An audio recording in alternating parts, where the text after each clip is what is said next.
Hello students, welcome back to my channel. Today's topic is financial statement analysis. In this subject I will discuss some important terms which will helpful for the students in the examination period. Now these are the important questions of FSA which will help the students in the examination period. First one is management accounting, its methods and difference between management and financial accounting. Second one is financial statement and its limitation. Third is fund flow statement, its method, differentiate with cash flow statement. Fourth one is zero based budgeting, its advantages. Next is variance utility types. Next is difference between fixed and flexible budget. Next is cash flow statements and its preparation or methods. Next is material cost variance, material price variance, standard cost, standard costing, break even point, its uses, profitability ratios, its terms, cash budgets, its preparation or method, contribution, accounting postulates, common size statement, capital gearing, solvency ratio, PVR, that is profit volume ratio, trend analysis, favorable and unfavorable variances. First is management accounting. Management accounting is the part of financial accounting. Financial accounting has different branches from which it is one of it. Management accounting defines about the financial accounting reanalysis. Whenever we make financial accounting is very important for business concern. In large organizations, they are using management accounting for reanalyzing the financial accounting of last 5 to 6 or 10 years. They want to check the business analysis, what they have done in the future or past periods. For future analysis or for decision making they are using management accounting. So management accounting दो word से मिलके बना होता है, that is management and accounting. ये accounting जो होता है it is not compulsory, ये voluntary होता है, it is only for long term or it is useful for big businessman because it takes too much time, effort and money which is not possible for small business concerns. तो ये छोटे व्यवसायियों के लिए यानी कि छोटे बिजनेसमैन के लिए उतना फ्रूटफुल नहीं होता है. तो इसमें क्या करते हैं कि हम फिर से रीएनालिसिस करते हैं, तरह तरह के टेक्निक टूल्स वाले चैप्टर्स का इस्तेमाल करके हम अपने फाइनेंशियल अकाउंटिंग को, पीछे के फाइनेंशियल अकाउंटिंग को फिर से रीओपन करके रीचेक करवाते हैं. तो देखा जाए तो ये ऑडिटिंग का ही एक और बड़ा यानी कि लॉन्ग टर्म या वाइड वर्जन होता है जिसमें हम पीछे के सारे एनालिसिस को करते हैं. तो फाइनेंशियल अकाउंटिंग के जो कहा जाए फाइनेंशियल अकाउंटिंग का ही एनालिसिस होता है और मैनेजमेंट अकाउंटिंग की जो टेक्निक्स होती है उसमें हम decision accounting, budgets, cash flow statement, fund flow statement, profitabilities, ये सारे चैप्टर्स का इस्तेमाल करके एनालिसिस करते हैं. ये फाइनेंशियल अकाउंटिंग से थोड़ा डिफरेंट होता है क्योंकि financial accounting is the main accounting but management is not the men but it is the part of financial. Financial is compulsory for a businessman to maintain because it shows the financial position, but management accounting is not compulsory, it is voluntary. It is only used for rechecking of accounting performance of last 5 to 10 years. That is why it is maintained. तो कहा जाए तो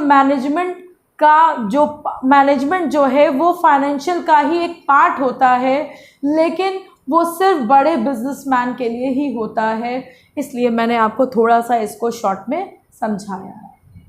next topic is fund flow statement.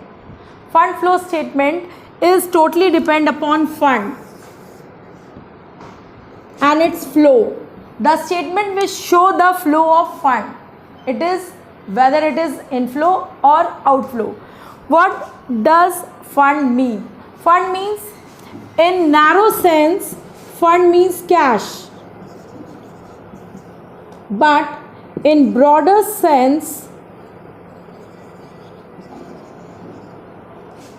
it means working capital.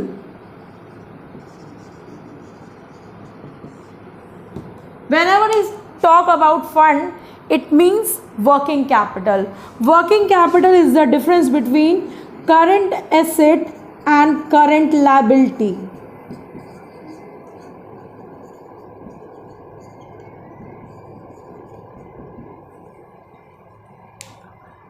Now, the flow of fund, how does it arises? It arises when the nature of transaction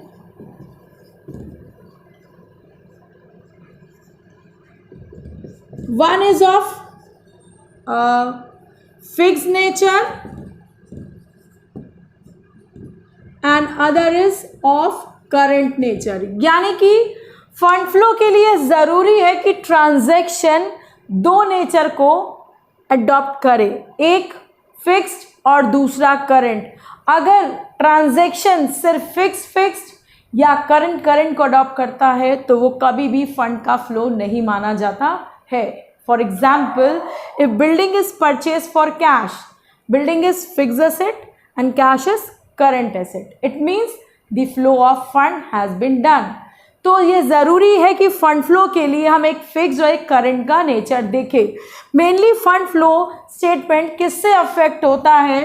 तो ये दो चीज़ों से affect होता है. पहला होता है सोर्सेज, कहाँ से फंड आएंगे, and other one is application. तो not how but sources, what are the sources, कहाँ से मिलेंगे ये सोर्सेज और कहाँ हम उनको अप्लाई करेंगे, that is application. Sources means issue of shares, issue of debentures, sale of fixed assets and from adjusting net profit or decrease in working capital. These are the sources. And application, it means opposite of application. Application is just opposite of sources. यानी कि application में हम ये देखेंगे कि हम कहाँ अपने फंड का इस्तेमाल कर रहे हैं. ठीक है, तो application means purchase of fixed assets. Application means redemption of preference shares, debentures, payment of dividends. That is application. Fund flow में हम 3 अकाउंट को बनाते हैं. ये 3 अकाउंट में तैयार होता है. पहला है, first one is statement of changes in working capital.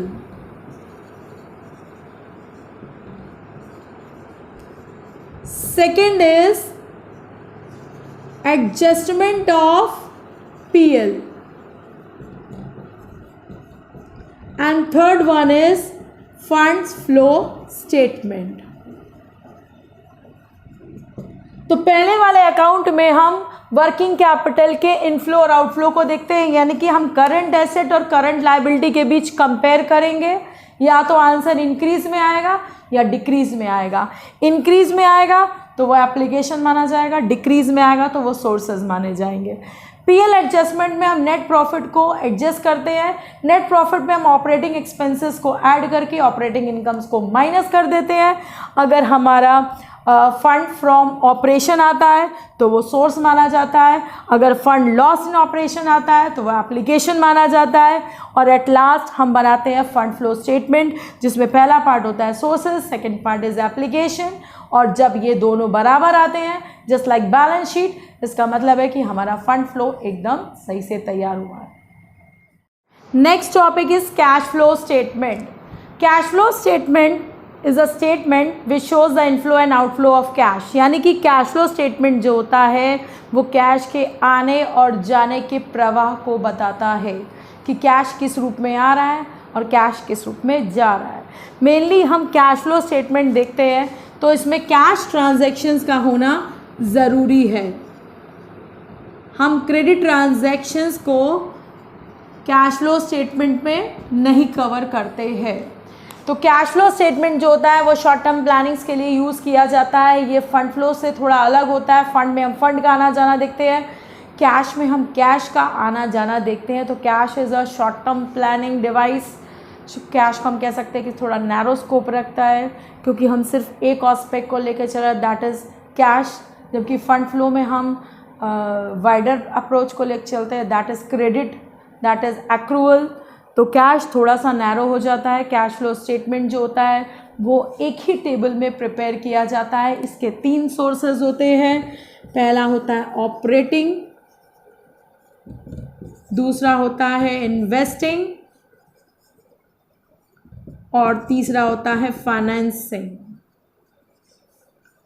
Operating में हम 2 मेथड्स देख सकते हैं, एक होता है direct and second one is indirect. Indirect method, the income comes from direct sources, that is sale or purchase। यानी कि डायरेक्ट मेथड में हम सेल, परचेज, पेमेंट्स के मेथड को लेके चलते हैं, जबकि इनडायरेक्ट में indirect we will adjust the profit just like PL adjustment. यानी कि जो फंड फ्लो के पीएल एडजस्टमेंट हमने लिया था वही सेम मेथड हम यहाँ पे भी देखते हैं, वो होता है indirect. Second is investing. Investing जो होता है वो पूरा फिक्स एसेट पे डिपेंड करता है। यानी कि अगर हम फिक्स एसेट को परचेज करते हैं तो वो आउटफ्लो माना जाता है। फिक्स एसेट्स को हम खरीदते हैं यानी कि बेचते हैं यानी सेल करते हैं तो वो इनफ्लो माना जाता है कैश का। फाइनेंसिंग का संबंध ज़्यादातर शेयर्स और डिवेंचर से होता है। तो जब हम शेयर्स को इशू करते हैं, डिवेंचर्स को इशू करते हैं तो वो इनफ्लो होता है, और जब रिडीम करते हैं तो वो आउटफ्लो होता है। और हम कई सारे डिविडेंड भी पेमेंट्स वगैरह करते हैं। तो ये 3 पार्ट में अलग अलग होता है, ये एक ही टेबल में बनाया जाता है। इसके बाद हम लास्ट में ओपनिंग कैश को इसमें ऐड कर देते हैं और जो आंसर होता है that is called closing cash. Now I will explain some more topics. First one is break even point. In short it is said BEP, यानी कि break even point. Break even point वो point होता है जहाँ पे ना profit होता है ना loss. It's a point of saturation. इसको हम ज़ीरो प्रॉफिट और ज़ीरो लॉस पॉइंट भी कहते हैं। इससे हम बिज़नेस को कंपेयर कर सकते हैं, देख सकते हैं कि हमारा बिज़नेस किस कगार पे है, यानी कि हम बहुत सारे डिसीजंस ले सकते हैं। तो ब्रेक इवन पॉइंट में 2-3 टर्म्स और इम्पॉर्टेंट आते हैं, that is called PVR, that is profit volume ratio. हमारे बिज़नेस का प्रॉफिट कितना है, प्रॉफिट को हम कैसे बढ़ाएंगे, ये सारे टर्म्स को देखते हैं। थर्ड पॉइंट है इसमें margin of safety. Margin of safety जो होता है वो एक लाइन होती है जिसे हम ये मान के चलते हैं कि हम सेफ्टी लाइन के ऊपर है, अगर हम इससे नीचे जाएंगे तो हम डेंजर लेवल पे जा सकते हैं। तो ब्रेक इवन पॉइंट जो है वो एक बहुत ही इंपॉर्टेंट चैप्टर माना जाता है और ये डिसीजन अकाउंटिंग में इसका इस्तेमाल किया जाता है। नेक्स्ट है profitability ratio. Profitability ratio is one of the method of ratio analysis. It is the first, यानी कहा जाए तो ये फर्स्ट रेशियो होता है प्रॉफिटेबिलिटी। प्रॉफिटेबिलिटी में हम प्रॉफिट से अदर को कंपेयर करते हैं। यहाँ पे एक टर्म होता है प्रॉफिट और इसके 3 मेथड्स आते हैं। ये बेस्ड ऑन सेल्स होता है, ये based on earning on shares होता है, ये कैपिटल एम्प्लॉयड पे भी बेस्ड होता है। और प्रॉफिटेबिलिटी रेशियो जितना ज़्यादा होगा बिजनेस कंसर्न के लिए वो उतना ही अच्छा माना जाएगा। इसके कुछ इंपॉर्टेंट आप देख सकते हैं जैसे gross profit ratio, net profit ratio, capital employed और अर्निंग ऑन शेयर्स। तो कुछ चीज़ें हम इसमें देख सकते हैं। नेक्स्ट टॉपिक है standard cost and standard costing. Standard costing, standard cost, it is a cost and this is a process that is costing, it is a part of cost accounting। तो standard cost is element, ये एक element होता है, it is a predetermined cost। कहा जाए तो हम future के लिए एक एस्टिमेशन बनाते हैं जो कि स्टैंडर्ड कॉस्ट के नाम से जाना जाता है और फिर हम इसको एक्चुअल से कंपेयर करते हैं। तो स्टैंडर्ड कॉस्ट एक एलिमेंट है, it's only a cost. Standard costing is a technique जिसमें हम स्टैंडर्ड कॉस्ट का इस्तेमाल करके हम एक्चुअल से कंपेयर करते हैं। तो ये प्रोसेस होता है और ये कॉस्ट होता है। तो स्टैंडर्ड कॉस्टिंग जो है वो भी बहुत इंपॉर्टेंट टेक्निक मानी जाती है। ये कॉस्ट अकाउंटिंग की एक टेक्निक है जिसमें हम क्या करते हैं कि स्टैंडर्ड कॉस्ट को एक्चुअल से कंपेयर करके बहुत सारे डिसीजंस लेते हैं। हम देखते हैं अपने एक्चुअल परफॉर्मेंस को, कैसे हम अपने टारगेट को अचीव करेंगे, कैसे हम प्रॉफिटेबिलिटी को ज़्यादा बनाएंगे और कॉस्ट पे कंट्रोल करेंगे। लास्ट वन है zero based budget. Zero based budget जो होता है उसका बेस ही ज़ीरो है, दैट मीन्स हमको कोई भी पुराना बजट फॉलो नहीं करना है, यानी कि it's initially start from zero. जब हम कोई चीज़ ज़ीरो से स्टार्ट करते हैं तो हम पीछे को कुछ भी फॉलो नहीं करते हैं, तो पीछे की कोई भी बुराई इस बजट में नहीं देखी जाती है। ये बजट एकदम ही न्यू और फ्रेश बजट कहलाता है। इसमें थोड़ा सा ये होता है कि ये थोड़ा एफर्ट ज़्यादा लगता है, पैसा भी ज़्यादा लगता है, पेपर भी ज़्यादा यूज़ करते हैं, क्योंकि हम इसको एकदम बार बार नए तरीके से बनाते हैं। तो हम किसी चीज़ को बार बार बनाएंगे तो उसमें मेहनत भी ज़्यादा लगेगी, पैसा भी ज़्यादा लगेगा और एफर्ट भी देना पड़ेगा।